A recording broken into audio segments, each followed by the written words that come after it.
গতকাল শিবিরের সাধারণ সম্পাদক গণমাধ্যমে বলেছেন তারা প্রতিদিন ইফতারে 3 লক্ষ টাকা করে ব্যয় করছেন।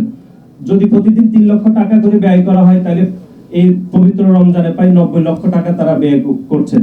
আমরা আপনাদের মাধ্যমে তাদের কাছে জানতে চাই, এই 90 লক্ষ টাকা একটি সাধারণ শিক্ষার্থীদের সাধারণ সংগঠন হিসাবে তারা কিভাবে উপার্জন করছেন বা তাদের অর্থায়নের উৎস কিভাবে আসছে সেটিও আমরা জানতে চাই।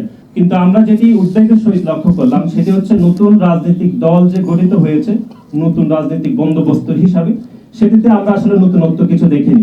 বিশেষ করে আমরা নেতৃত্ব নির্বাচনে খুবই সিলেক্টিভ বিষয় দেখেছি। নমিনেটেড ব্যক্তিবর্গ সেখানে নেতৃত্ব নির্বাচিত হয়েছে, কোনো গণতান্ত্রিক প্রক্রিয়ায় নেতৃত্ব নির্বাচন হয়নি। এখন একই সাথে তারা রাষ্ট্র ক্ষমতায় গেলে তাদের ফরেন পলিসি কি হবে, তাদের অর্থনৈতিক বিষয় পরিকল্পনার বিষয়ে কোনো সুনির্দিষ্ট তথ্য আমরা জানতে পারিনি। এবং বিশেষ করে গতকাল ন্যাশনাল সিটিজেন পার্টির যিনি প্রধান তিনি রয়টার্সকে বলেছেন যে বাংলাদেশের কিছু ধনী ব্যক্তিরা তাদেরকে অর্থায়ন করেছেন।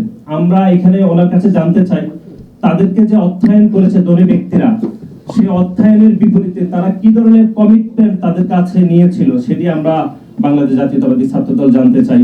এবং একই সাথে এই যে তাদের নেতৃত্ব নির্বাচন অথবা তাদের অর্থ সংগ্রহের যে যাবতীয় বিষয়, তাদের ফরেন পলিসি বিষয়ে আমরা কোনো নতুনত্ব পাইনি, বরং বাংলাদেশ জাতীয়তাবাদী দল যখন গঠিত হয়েছে সেই দলের পলিসিগুলো কপি হয়েছে বলে আমরা মনে করছি, এবং এটি কোনো দোষের কিছু নয়।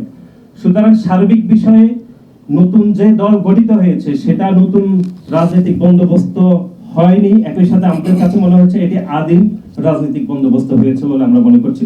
এবং শিবিরের বিষয়ে এখানে বলা হয়েছে, আমরা যেটি দায়িত্বহীনভাবে বলতে চাই, গতকাল শিবিরের সাধারণ সম্পাদক গণমাধ্যমে বলেছেন তারা প্রতিদিন ইফতারে 3 লক্ষ টাকা করে ব্যয় করছেন। যদি প্রতিদিন 3 লক্ষ টাকা করে ব্যয় করা হয় তাহলে এই পবিত্র রমজানে প্রায় 90 লক্ষ টাকা তারা ব্যয় করছেন। আমরা আপনাদের মাধ্যমে তাদের কাছে জানতে চাই, এই 90 লক্ষ টাকা একটি সাধারণ শিক্ষার্থীদের সাধারণ সংগঠন হিসাবে তারা কিভাবে উপার্জন করছেন বা তাদের অর্থায়নের উৎস কিভাবে আসছে সেটিও আমরা জানতে চাই।